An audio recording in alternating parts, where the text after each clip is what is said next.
ایک عرصے بعد پاکستانی شائقین جو ہاکی کے شائقین ہیں ان کے چہروں پر خوشی دوڑی ہے، اور وہ خوشی اسی وجہ سے دوڑی ہے کہ آج پاکستان نے دفاعی چیمپئن ایشین گیمز جنوبی کوریا کو سیمی فائنل میں ہرا دیا 4-3 سے، اور پاکستان ایشین گیمز کے فائنل میں پہنچ گیا۔ پاکستان ہاکی کے لیے ایک بڑی اچھی خبر ہے، اور پاکستانی عوام کے لیے بھی اور ہاکی کے شائقین کے لیے بھی یہ ایک بہت بڑی خبر ہے۔ آج اس وقت پاکستانیوں کے چہرے کھل اٹھے جب پاکستان کے گول کیپر کی جانب سے شاندار پرفارمنس کا مظاہرہ کیا گیا۔ پاکستان اور جنوبی کوریا کے درمیان جو میچ کھیلا جا رہا تھا، جو سیمی فائنل کھیلا جا رہا تھا، اس کا فیصلہ مقررہ وقت پر نہیں ہو سکا، جس کے بعد پینلٹی سٹروکس پر یہ فیصلہ ہوا۔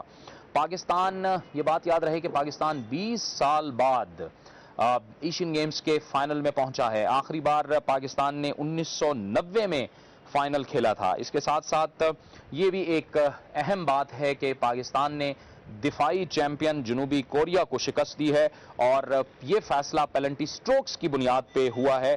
4-3 سے پاکستان نے جنوبی کوریا کو شکست دی ہے۔ اس کے ساتھ ساتھ یہ پاکستان کے لیے ایک بہت اچھی خبر ہے، جو ہم نے کہا کہ آج ضرور اس موضوع کو پروگرام میں شامل کیا جائے۔ اور اب ہم چلیں گے اپنے پروگرام میں، اگلے مرحلے میں ہم بات کریں گے RGST کے ریفائن جنرل سیلز ٹیکس کے حوالے سے۔ سیکرٹری خزانہ سلمان صدیق کہتے ہیں کہ 3 جو صوبے ہیں انہوں نے اصولی طور پر اتفاق کر لیا ہے۔ آج سینٹ کے اندر ریفارم GST بل پیش کیا گیا۔ مسلم لیگ نون اور متحدہ قومی موومنٹ نے واک آؤٹ کیا، جبکہ باقی جماعتیں سینٹ کے اندر موجود نہیں۔ کیا فیصلہ ہو سکتا ہے، اور کیا اب یہ ہو چکا ہے کہ ریفارم GST اب نافذ ہوا چاہتا ہے؟ اسی پر ہم بات کریں گے۔ اس کے لیے ہمیں جوائن کیا ہے ٹیلی فون لائن پر سابق وزیر مملکت برائے خزانہ جناب عمر ایوب خان نے۔ بہت بہت شکریہ خان صاحب۔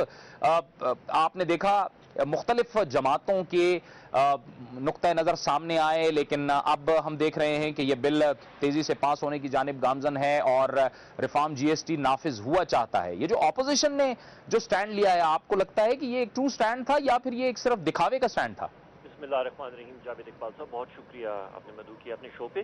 بات یہ ہے جی کہ جو ریفارم GST کی بات چل رہی ہے، یہ در حقیقت ویلیو ایڈڈ ٹیکس ہے، اور آپ سٹینڈ بائی اگریمنٹ IMF کا دیکھیں جو کہ ویب پہ بھی اویلیبل ہے، اور جس پہ حکومت پاکستان نے اس سال کے آغاز میں مارچ اپریل میں سائن بھی کیا تھا، اس پہ حکومت پاکستان میں نے یہ کمٹمنٹ دی تھی۔ تو بات عام فہم زبان میں یہی ہے کہ جس طرح ڈرامے کی اسکرپٹ ہوتی ہے وہ لکھی گئی ہے، اور جو ایکٹر ہیں، اور اس کیس میں سیاسی ایکٹر جو ہیں، وہ اس اسکرپٹ کو صرف ماؤتھ کر رہے ہیں، یعنی کہ اس کے جو اسکرپٹ لکھی ہوئی ہے وہی وہ بول رہے ہیں ڈرامہ سٹیج پہ۔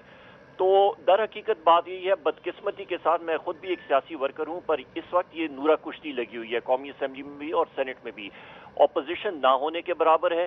مسلم لیگ نون بھی پیپلز پارٹی کے ساتھ ملی ہوئی ہے، باقی ساری کی ساری جماعتیں ملی ہوئی ہیں، اور یہ ٹوٹل ایک نورہ کشتی ہے۔ ریفارم GST کا مسئلہ یہ ہے کہ تھیوریٹکلی یہ یا لگ جائے تو مطلب اس سے ریونیو جنریٹ ہوگا، پر پاکستان میں اس وقت FBR یعنی کہ فیڈرل بورڈ آف ریونیو، جس کو CBR پہلے کہتے تھے، اس وقت میکنزمز اویلیبل نہیں ہے کہ اس کا ان پٹ اور آؤٹ پٹ کی ایڈجسٹمنٹ کرتے جائیں، اور یہ بوجھ سارے کا سارا عوام کو اٹھانا پڑے گا، اور اس کے ساتھ جو مہنگائی ہے اس میں بھی تیزی آئے گی۔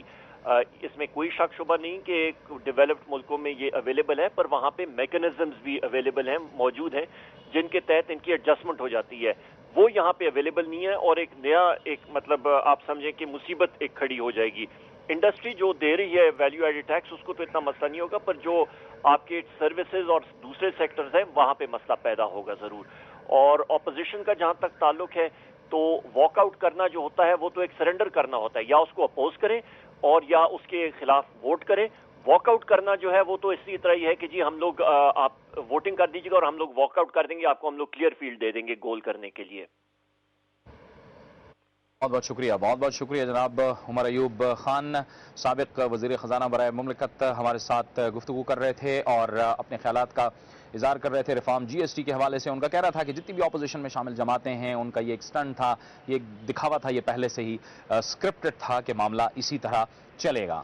اب اپنے پروگرام میں ایک اور خبر شامل کریں گے کہ پنجاب میں جو تبدیلی آئی ہے، پیپلز پارٹی پنجاب کے نئے صدر نامزد ہوئے ہیں۔ صدر آصف علی زرداری جو کہ کو چیئر پرسن ہیں پیپلز پارٹی کے، انہوں نے نامزد کیا ہے رکن قومی اسمبلی، اور پیپلز پارٹی کے سینئر رکن امتیاز صفدر وڑائچ کو، جو کہ پیپلز پارٹی پنجاب کے صدر کی حیثیت سے آج سے کام کرنا شروع کریں گے۔ اس سے پہلے راجہ ریاض تھے۔ کیا مقصد ہو سکتا ہے اس تبدیلی کا، اسی پر ہم بات کریں گے، اور اس کے لیے ہمیں جوائن کیا ہے ٹیلی فون لائن پر جناب امتیاز صفدر وڑائچ نے۔ بہت بہت شکریہ امتیاز صفدر صاحب۔ یہ جو فیصلہ لیا گیا ہے یہ بڑا اہم فیصلہ ہے، اور جو موجودہ حالات ہیں اس وقت ظاہر ہے آپ پنجاب کے اندر کوalition میں بھی شامل ہیں، کیا حکمت عملی ہوگی؟ آپ نئے صدر بنے ہیں پیپلز پارٹی پنجاب کے۔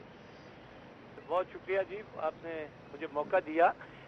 میں سب سے پہلے تو جناب پریزیڈنٹ کا بڑا مشکور ہوں کہ انہوں نے یہ ایک اہم ذمہ داری مجھے دی ہے اور مجھ پہ اعتماد کا اظہار کیا ہے۔ میری نامزدگی دراصل پہلے محترمہ بے نظیر بھٹو صاحبہ نے کی تھی، اور انہوں نے مجھے ڈویژنل گجرانوالہ ڈویژن کا پریزیڈنٹ بنایا تھا، اور اسی کے تسلسل میں پاکستان پیپل پارٹی کے کارکنان ورکرز جو ہے ان کا نمائندہ سمجھتے ہوئے جناب صدر نے مجھے نامزد کیا ہے، اور میں سمجھتا ہوں یہ مجھے نہیں، پارٹی کے تمام ورکرز کلاس جو ہے اس کو یہ نمائندگی ملی ہے پنجاب میں۔ اچھا امتیاز صاحب، آپ سے پہلے راجہ ریاض صاحب کا جو ظاہر ہے لہجہ تھا یا پھر ان کا جو ایک سٹائل تھا وہ بڑا اگریسو تھا، آپ دھیمے لہجے کے ہیں۔ آپ چونکہ پنجاب کے اندر موجود ہیں اور پنجاب میں آپ کی کوalition کی حکومت ہے اور تبدیلیوں کی بھی بات ہو رہی ہے، کوئی خاص مقصد اور آپ کی پھر ورکنگ کیسے ہوگی؟ مسلم لیگ، جہاں تک مسلم لیگ نون کا تعلق ہے یا تلخ لہجوں کا تعلق ہے، دیکھیں ہم پارٹی کے لوگ ہیں اور پارٹی موقف جو ہے وہ ہم بیان کرتے ہیں، اور اگر ہمیں کوئی ایسے الزام تراشیوں کی سیاست کرے گا تو اس کا تو اسی لہجے میں جواب ہوگا، لیکن میں سمجھتا ہوں کہ ایک بیٹر سینس جو ہے، لارجر انٹرسٹ جو ہے وہ ڈیموکریسی ہے، ہم اس کے قائل ہیں، پارٹی کی یہ پالیسی ہے، لیکن اگر دیکھیں ہمیں کوئی ڈیسٹیبلائز بلا وجہ کرنے کی کوشش کرے تو اس کا تو ہمارا بھی پھر اس کا ایسے ہی جواب آئے گا، لیکن ہمارا بنیادی مقصد یہ نہیں ہے۔ بنیادی مقصد یہ ہے کہ ہم اس جمہوریت کو مضبوط کریں، پارلیمنٹ کو مضبوط کریں، ہم چاہتے ہیں کہ ایک اچھی سیاست کریں، اور میں اسی انداز سے سیاست پنجاب کی کروں گا، لیکن اس کا مطلب یہ نہیں ہے کہ وہاں کچھ لوگ ہماری لیڈرشپ کے خلاف یا دوسروں کے خلاف کوئی ایسے باتیں کریں گے تو اس کے ہمارے لیے بھی مشکل ہوگا، لیکن ہماری پرائرٹی یہ نہیں ہے کہ ہم محاذرہ ہی کریں، لیکن آئین اور قانون کے مطابق اپنا اپنا رول جو ہے وہ ضرور ادا کریں گے۔ اچھا امتیاز صاحب، کیا اس کا تعلق آنے والے سال میں پنجاب کے اندر بھی کسی سیاسی تبدیلی سے ہو سکتا ہے؟ کیونکہ تبدیلی کی تو باتیں ہو رہی ہیں۔ ایسے کوئی فیصلے تو نہیں ہوئے، لیکن آئین میں جو طریقہ کار ہے تبدیلی کا، اس کے مطابق تو کسی وقت بھی ہو سکتی ہے، وہ پنجاب میں بھی ہو سکتی ہے، کسی جگہ بھی ہو سکتی ہے۔ اصل مسئلہ یہ ہے کہ ہم کسی بھی غیر آئینی غیر قانونی اقدام کو نہ سپورٹ کریں گے نہ اس کی طرف جائیں گے۔ ہم سمجھتے ہیں کہ آئین کے مطابق جو بھی اقدامات ہوں گے، آئین جو ہے اس کی پرائرٹی ہے، اس کے مطابق تبدیلیوں کا جو بھی طریقہ کار ہے اس میں نہ ہمیں اعتراض ہو سکتا ہے نہ ساری قوم کو اعتراض، لیکن اگر کوئی یہ کہے کہ انقلاب آ رہا ہے اور ہم فلاں طاقتوں سے مل کے کو کر لیں گے، تو ہم ایسے تمام کسی بھی ایسی غیر آئینی جو اقدامات ہیں یا سوچ ہے اس کا مقابلہ ضرور کریں گے۔ بہت بہت شکریہ جناب امتیاز صفدر وڑائچ صاحب، آپ کا پیپلز پارٹی پنجاب کے نئے صدر ہم سے گفتگو کر رہے تھے، اور ان کا کہنا تھا کہ اگر ان کے خلاف کوئی اگریسو زبان بولے گا، جارحانہ حکمت عملی اپنائے گا، تو وہ بھی اس کا جواب کچھ اسی طرح سے دیں گے۔ وقت ہوا چاہتا ہے ایک بریک کا، اور بریک کے بعد ذکر ہوگا کہ اسلامیہ کالج یونیورسٹی کے مغوی vice chancellor professor Ajmal Khan, ابھی تک ان کی بازیابی نہیں ہو پائی ہے، حکومتی کیا اقدامات ہو رہے ہیں اس سلسلے میں، یہ ہم آپ کو بتائیں گے ایک بریک کے بعد۔